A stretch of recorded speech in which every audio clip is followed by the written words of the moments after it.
అందరికీ నమస్కారం. ఈరోజు నా ప్రయాణంలో భాగంగా మా పాఠశాల సాంఘిక ఉపాధ్యాయుల కోరిక మేరకు 7వ తరగతి విద్యార్థులతో క్షేత్ర పర్యటనలో భాగంగా లోకిరేవు చెరువు దగ్గరికి తీసుకురావడం జరిగింది. మేము ఇప్పుడు లోకిరేవు చెరువు దగ్గరికి వెళ్తున్నాం. నా పేరు గౌతమ్. నేను జెడ్పీహెచ్ఎస్ లింగంపల్లి స్కూల్ నుంచి వచ్చాను. మా సార్ వాళ్ళు ఈరోజు ఫీల్డ్ ట్రిప్ కోసం లోకిరేవు చెరువు దగ్గరికి తీసుకువచ్చారు. ఒక చెరువు వల్ల ఎన్నో ప్రయోజనాలు ఉన్నాయని బోధించారు.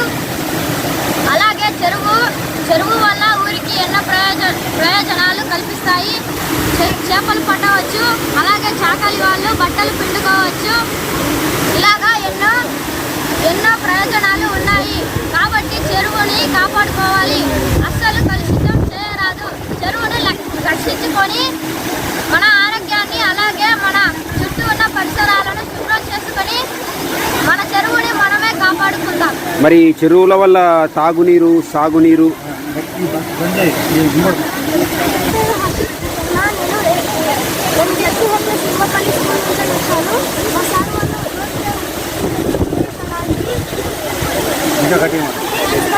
తీసుకువచ్చాను.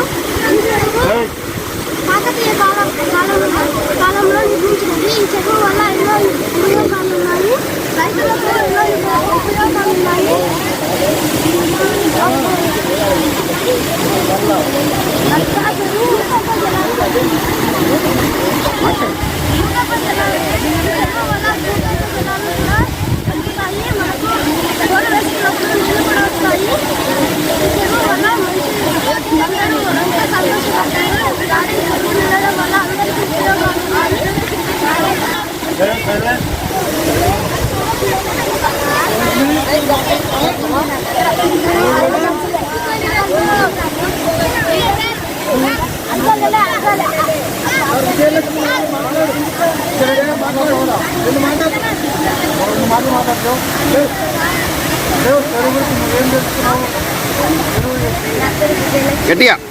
నా పేరు విజయలక్ష్మి.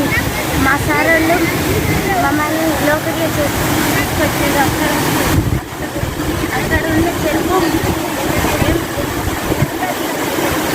ఏమేమి అవసరం చెప్పిండు. పంటలకు ఇంకా బట్టలు చేపలు పెంచుకోవడానికి మాట్లాడండి. వాయిస్ రావాలన్నా మాకు గట్టిగా మాట్లాడాలి.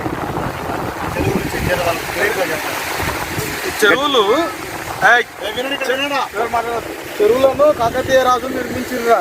చెరువులు ప్రతి ఊర్లో ఉంటవి. మరి ఇవి గొలుసుకట్టు చెరువులు. మీరు కాదు, అంటే ఒక చెరువు నిండితే ఇంకో చెరువు నిండితే ఇంకో చెరువు ఇట్లా నీళ్లు పోతుంటాయి. పోయి అన్ని అలుగులు వెళ్తాయి. అది దీన్ని ఏమంటారు? గొలుసుకట్టు చెరువులు. గొలుసుకట్టు మనకు బహుళ ప్రయోజనాలు ఉంటాయి. బహుళ ప్రయోజనాలు చెరువుల వలన కదా. మరి ఇప్పుడు ఇక్కడ వీళ్ళు బట్టలు ఉత్తుకున్నారు. పశువులు నీళ్ళు తాగడానికి, బట్టలు ఉత్తుకోవడానికి, ఇంకా మరి పంటలకు మరి చేపలు పెంచుకోవడానికి. ఏంటికి? చేపలు పెంచుకోవడానికి. తాగునీరు బహుళ ప్రయోజనాలు ఉన్నాయా? మళ్ళీ ఆ విధంగా మనకు ఎన్నో ప్రయోజనాలు చెరువుల వలన. మరి మన ప్రభుత్వం కూడా, తెలంగాణ ప్రభుత్వం కూడా కాకతీయ మిషన్ కాకతీయ ఏమని కాకతీయ అని పథకం పెట్టి మరి చెరువుల అన్ని ఆ శిథిలావస్థలో ఉన్న చెరువులను పూడిక తీయించి ఆ చెట్లను కొట్టేపించి కదా చెరువులో ఉన్న ఒండు మట్టి, హ్యూమస్ మట్టి, ఆ ఒండ్రు మట్టిని తీసి పొలాలు వేసుకుంటే ఏమవుతుంది? సారవంతం. రసాయనిక ఎరువుల బదులు ఇవి సేంద్రియ ఎరువులు. పంటలు బాగా హ్యూమస్ మట్టి, నల్లది ఒండు, ఆ విధంగా పనికొస్తుంది. ఈ సంవత్సరం మరి వర్షాలు బాగా పడ్డాయి కదా. అన్ని చెరువులన్నీ అలిగెళ్తున్నాయి. మరి మొన్ననే ఈ చెరువు అలిగెళ్ళినందుకు ఎవరికి ప్రమాదం జరగొద్దని ఒక మేకను బలి ఇచ్చారు. దీంట్లో మేకను బలి ఇచ్చారు. అంటే ఎవరికి మంచి ప్రమాదం జరగవద్దు. ఏమంటే గంగాదేవి పూజలు, కట్టమైసమ్మ, గంగాదేవి పెద్దవాళ్ళు ఉంటారు కదరా, వాళ్ళంతా చేపలు పట్టడం, వాళ్ళంతా గంగాదేవికి, కట్టమైసమ్మకి పూజలు చేసి ఆ చెరువులకు పోయి మరి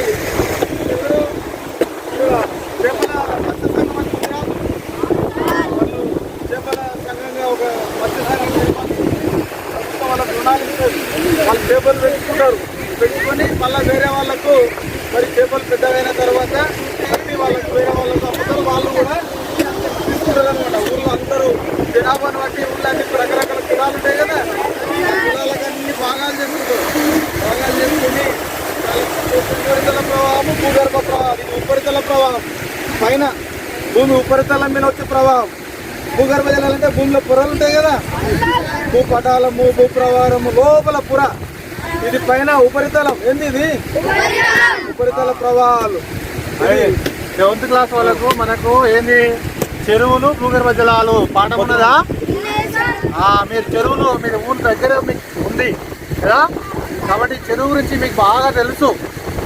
నీళ్ళు చెరువు అలుగు వాడుతుంటుంది ఎప్పుడు ఎక్కువ నీళ్ళు పడినప్పుడు కదా. ఈ చెరువుల వ్యవస్థ మనకు ఎప్పుడో కాకతీయుల కాలం నుంచి దీన్ని చెరువులను బాగు చేయడం లేదా త్రవ్వడం అనేది జరిగిందనమాట కదా.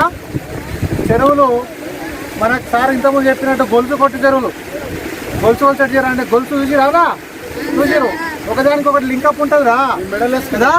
ఒక చెరువు నిండిన తర్వాత ఈ నీళ్ళు మళ్ళీ ఇంకో చెరువు అవుతుంది, ఆ చెరువు చెరువు అవుతాయి, ఆ చెరువు నిండిన తర్వాత మళ్ళీ ఇంకో చెరువు అవుతుంది కదా. ఇట్లా మన తెలంగాణలో ఇట్లా గొలుసు కొట్టు చెరువు చాలా ఉపయోగకరంగా ఉంటుంది అనమాట. మన పంటలు పండించాలన్నా, భూగర్భ జలాలు ఇంకా మనకి నీళ్ళు ఇంకా ఇంకాలన్నా ఈ చెరువు అనేటువంటి వ్యవస్థ చాలా మనకు ఉపయోగకరంగా ఉంటుంది. చెరువు ఇంతకుముందు సార్ చెప్పినట్టు అనేక రకాలు మనం చేపలు పెంచడానికి కదా, తర్వాత ఇట్లా ఈ ఎవరు చేపలలో బతుకుకోవడానికి, తర్వాత మనము చెరువు కట్ట మీద కూడా మనం ఈత చెట్టు కూడా పెంచుకుంటాం తెలుసా మీకు. అట్లా ఈ ఎవరు గౌడ కులానికి సంబంధించినటువంటి ఉపాధిని కూడా చెరువులు ఇస్తాయన్నమాట. అర్థమైందా? ఇవే కాకుండా ఇంకా మనకు చూడండి సాగునీటి కొరకు, తాగునీటి కొరకు అన్ని చెరువులు మనకు బాగా పనికొస్తాయి అనమాట. అంతకుముందు మనం బోర్లలో నీళ్ళు తాగేవాళ్ళం కాదు, చెరువు నీళ్ళలోనే తాగేవాళ్ళం తెలుసా మీకు. మన పాఠశాలలో మన తాతలు ముత్తాతలు అందరూ చెరువు నీళ్ళనే వాడుకునేవాళ్ళు, చాలా శుభ్రంగా దీన్ని ఉంచుకునేవాళ్ళు అనమాట. కానీ ఇప్పుడు మొత్తం మనము దీన్ని కలుషితం చేస్తున్నాం. కాబట్టి కలుషితం కాకుండా చెరువులను కాపాడాల్సినటువంటి బాధ్యత ఎవరిది? ఎవరిది? చెరువును రక్షించుకోవాలా, చెరువును కాపాడుకోవాలా. చెరువును కాపాడుకుంటే అది మనల్ని కాపాడుతుంది. కాబట్టి చెరువుల గురించి మనం మీకు అందరికీ బాగా అవగాహన ఉంది అనమాట కదా. ఈరోజు మన స్కూల్ తరఫున లింగంపల్లి స్కూల్ తరఫున మనం ఈరోజు మన దగ్గర ఊరి దగ్గర ఉన్నటువంటి లింగంపల్లి చెరువులో మనం సందర్శించడము. లింగంపల్లి లోకిరావు చెరువు, ఇక్కడ లోకిరావు చెరువు చాలా పెద్ద చెరువు తెలుసా ఇది. కాబట్టి అయితే ఇంకోటి ఈ చెరువు యొక్క ప్రాముఖ్యత మాట్లాడదు. చెరువు యొక్క ప్రాముఖ్యత మనకు నిజాం రాజు ఉన్నాయి కదా, నిజాం రాజు ఒకసారి ఏరియల్ సర్వే అయ్యిందంట ఇక్కడ ప్రాజెక్టు నిర్మించాలని. దురదృష్టము అప్పుడు కూడా మరి ప్రాజెక్టు ఇక్కడ కట్టేది. ఇది చాలా ఇప్పుడు ఒక పల్లెము ఆకారంలో ఉంది. ఇన్ని చాలా మంచి రిజర్వాయర్ కట్టుకోవచ్చు ఇక్కడ. అయితే దురదృష్టం ఏంటంటే ఇది ఇక్కడ ఈ లోకిరేవులో కట్టే ప్రాజెక్టు ఉల్లన్నపురం పోయింది, ఉల్లన్నపురం పోయింది. లేకపోతే ఇక్కడ నిర్మించే ప్రాజెక్ట్ అది. ఇది కూడా సర్వే అయిపోయింది. లింగంపల్లి, పోమాల్, అమ్మాపూర్, జగన్నాపల్లి 2 మార్కులు ఇక్కడ మార్కులు ఇక్కడ ఈ ప్రాంతం వరకు ఈ ప్రాజెక్ట్ లో పోతుందని. కానీ దురదృష్టము ఇక్కడ ఏంటంటే ఉల్లన్నపురం పోయింది ఆ ప్రాజెక్ట్.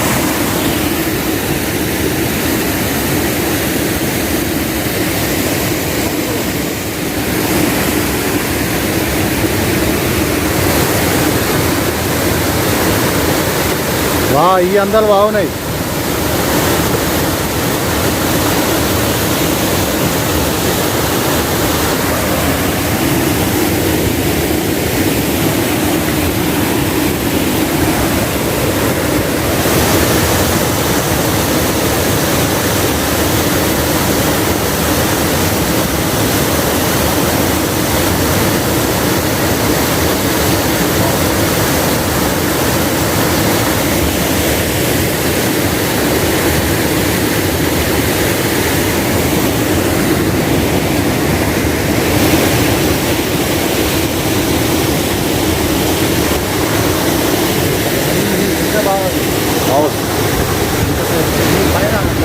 చూడండి వెనుక చెక్ డ్యామ్ నుంచి నీళ్ళు వస్తున్నాయి, చూడవచ్చు మీరు. అవన్నీ మరి కిందికి ప్రవహిస్తున్నాయి. మరి ఆ చెక్ డ్యామ్ నుంచి వచ్చేటువంటి నీళ్లు ఈ విధంగా ప్రవహిస్తూ కిందికి వెళ్ళిపోతున్నాయి. చెరువు గుండా పోయి మళ్ళీ ఈ వేరే చెరువులో కలుస్తున్నాయి. మరి అందుకనే గొలుసుకట్టు చెరువులు అంటారు. తెలంగాణలో ఎక్కువగా మరి గొలుసుకట్టుల చెరువులు అనేటివి ఎక్కువగా ఉన్నాయి.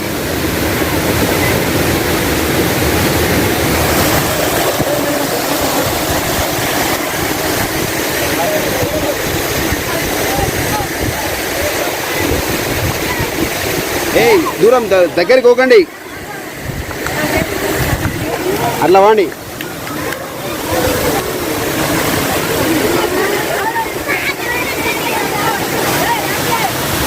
మెల్లగా స్టెప్ అయ్యి.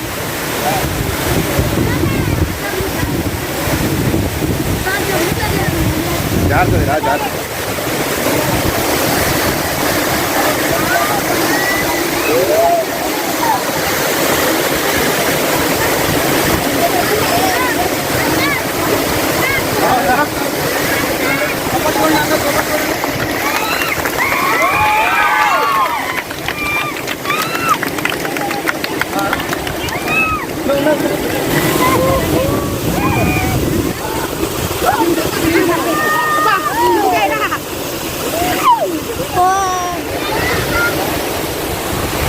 ఇది చెక్ డ్యామ్, లోకిరేవ్ చెక్ డ్యామ్. ఇది చెరువు యొక్క చెక్ డ్యామ్. ఇది చూడవచ్చు మీరు. ఇక్కడ నీళ్ళు అయితే చాలా ఉధృతంగా ప్రవహిస్తున్నాయి. ఇక్కడ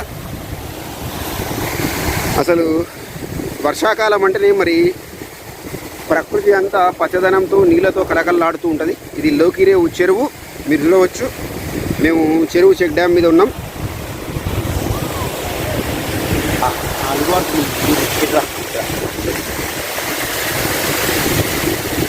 చూడండి మరి ప్రకృతి అనేది ఎంత రమణీయంగా ఉందో. వర్షాలు పడితే మరి పచ్చదనంతో పాటు మరి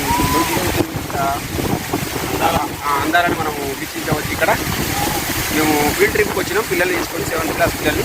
నేను రవీందర్ సార్ ఇద్దరం. మరి పిల్లలు కూడా చాలా ఎంజాయ్ చేస్తున్నారు. వాళ్ళని అక్కడ దూరంగా పెట్టినాము. వాళ్ళ సార్ ఉన్నాడు, నరసింహులు సార్. అదేవిధంగా మీకు ఈ లోకిరేవ్ చెరువుని ఇంకా ముందుకెళ్ళి చెక్ డ్యామ్. ఇది చూడండి, చాలా బాగా ఉంది. అసలు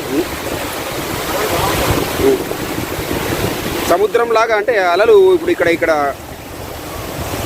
అంటే ఇక్కడ లోతు ఎక్కువ ఉన్నట్టుంది. ఇలా మీరు చూడండి, చూస్తే చెక్ డ్యామే ఉంది కానీ లోతు బాగుంది. నీళ్ళు ఫుల్ ఉన్నాయి కదా. అదేవిధంగా మరి నీటి యొక్క సౌండ్ చూడండి.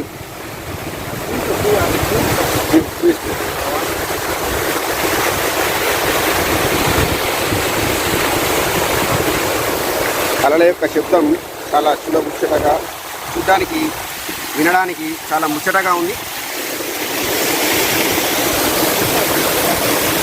ఇలా సూపర్ ఉంది. ఇక్కడ చూడండి, లోకిరేవ్ చెరువు. వర్షాకాలంలో మరి అలుగు, లోకిరేవ్ చెరువు యొక్క అలుగు. అదేవిధంగా ఇక్కడ చూడండి, అంత దట్టమైనటువంటి అటవీ ప్రాంతం లాగా ఉంది. మొత్తం కిందికి ప్రవహిస్తుంది నీరు. ఇదంతా ఇక్కడంతా మీరు చూడవచ్చు. దీన్నే ఊర్లలో లోకల్ లాంగ్వేజ్గా అలుగు వాడుతుంది అంటారు. అలుగు అంటే ఇదే. చూడండి, బాగుందా? అక్కడ చూడు, ఎండ ఉన్నందుకు అక్కడ లైటింగ్ వేరేలాగా ఉంది. అక్కడ జాగ్రత్త.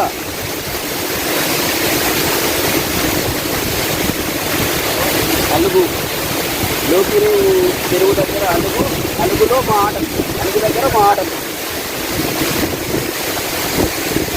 పిల్లల్ని ఫీల్డ్ ట్రిప్ తీసుకొచ్చినాం, పిల్లల్ని అక్కడనే వచ్చినాం, మేము వచ్చినాం పిల్లలు.